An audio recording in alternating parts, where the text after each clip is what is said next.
Hello and welcome back to my channel Shree's lifestyle. आज के तुम्हारे साथे एक कुकिंग रेसिपि शेयर करब जेटा आमी आमार चैनेले प्रथमबार करते चलेछि। पोलाओ और चिकेनेर रेसिपि तुम्हारे साथे आजके शेयर करब। यदि तोमराओ बाड़ीते एई समस्त खाबार बानाते चाओ ताहले आमार भिडियोटा पुरोटा देखते थाको। तो प्रथमेई चिकेनेर प्रिपारेशनेर जोन्नो एखाने पेंयाज, आदा, लंका, रसुन, टमेटो साथे क्यापसिकाम काटा आछे। इनग्रेडिएंट्स गुलो खुबই नर्माल जेटा सबार बाड़ीतेई थाके सब समय। आदा, रसुन, पेंयाज, लंका एगुलो बेटे निते होबे। देन गरम तेलेर मধ্যে गोटा जिरे, गोटा गरम मसला और शुकनो लंका एके एके फोड़न दिते होबे। तारपर पेंयाजटा भालो करे भेजे निते होबे। पेंयाजेर किछुटा बाटा देबो और किछुटा भाजा अंश। एभाবেই नाড়তে থাকতে হবে যতক্ষণ না পেঁয়াজটা লালচে হয়ে যায়। তারপর কড়াইতে মশলাগুলো দিয়ে দিতে হবে। প্রথমে হলুদ গুঁড়ো, দেন লঙ্কার গুঁড়ো, তারপর আগে থেকে বেটে রাখা আদা, জিরে, পেঁয়াজ বাটা আর হ্যাঁ অল্প জিরে গুঁড়োও দিতে হবে। দেন এটাকে ভালো করে জল ছাড়া কষাতে হবে। ততক্ষণ কষাতে হবে যতক্ষণ না মশলা থেকে তেল ছাড়ে। কিছুটা ভাজা হয়ে যাওয়ার পর তারপর টমেটোগুলো দিয়ে দিতে হবে আর এরপর আবারও কষাতে হবে।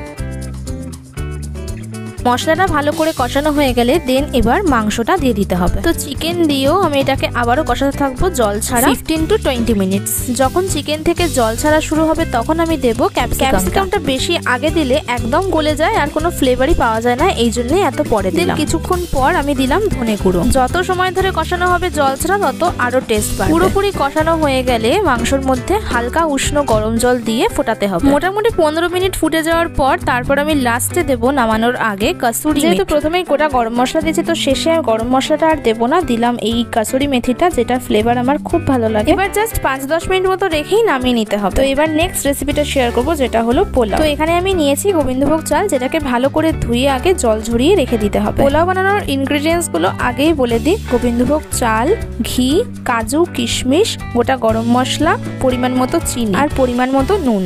তো গোটা কাজুগুলোকে আমি এখানে হাফ করে নিচ্ছি। ঘিয়ের পরিমাণটা কেমন হবে সেটা নির্ভর করে তোমরা কতটা খেতে পছন্দ করো। তো আপাতত ঘিয়ের পরিমাণটা একটা বাটিতে তো আমরা নিয়ে নিলাম। দেন এটাকে মেল্ট করে নিলাম। ঘিটা যখন পুরোপুরি মেল্ট হয়ে যাবে তখন এর মধ্যে দেব হলুদ গুঁড়ো। এই ঘিটা বেসিক্যালি চালের সাথে ভালো করে মিশিয়ে নিতে হবে, সেই জন্যই আগে থেকে মেল্ট করে নেওয়া। আর হলুদটা দেওয়া তো কালারের জন্য। এইভাবে মেল্ট করে নিলে ঘিয়ের সাথে চালটা মেশাতে সুবিধা হবে, এই আর কি। দেন একটা জায়গায় একটু গরম জল বসাতে হবে। এই জলটার মধ্যে গোটা গরম মশলা ফোটাতে হবে। তারপরে এই গরম জলের মধ্যে আমাদের চিনিটা দিয়ে দিতে হবে। পোলাওতে মিশিয়ে একটু বেশি লাগে, সেজন্য চিনির পরিমাণটা একটু বেশি দিলেই ভালো হয়। অন্য একটা কড়াইতে হালকা ঘি দিয়ে সেখানে কাজু আর কিশমিশ গুলো দিয়ে ভাজতে হবে।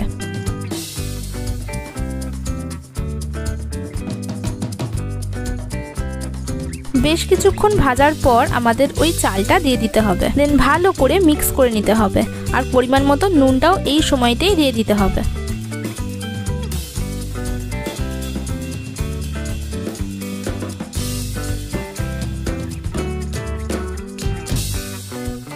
যতক্ষণ না চালটা একটু ভাজা ভাজা হচ্ছে আর খুব সুন্দর একটা স্মেল বেরোচ্ছে ততক্ষণ জল দেওয়া যাবে না। আগে থেকে ফোটানো মিক্স করা জলটাই এখানে দিয়ে দিতে হবে। জলের পরিমাণটা এমন ভাবেই দিতে হবে যাতে চালগুলো একদম গলে না যায়। মোটামুটি যতটা চাল থাকবে তার থেকে একটু বেশি জল তো দিতেই হবে।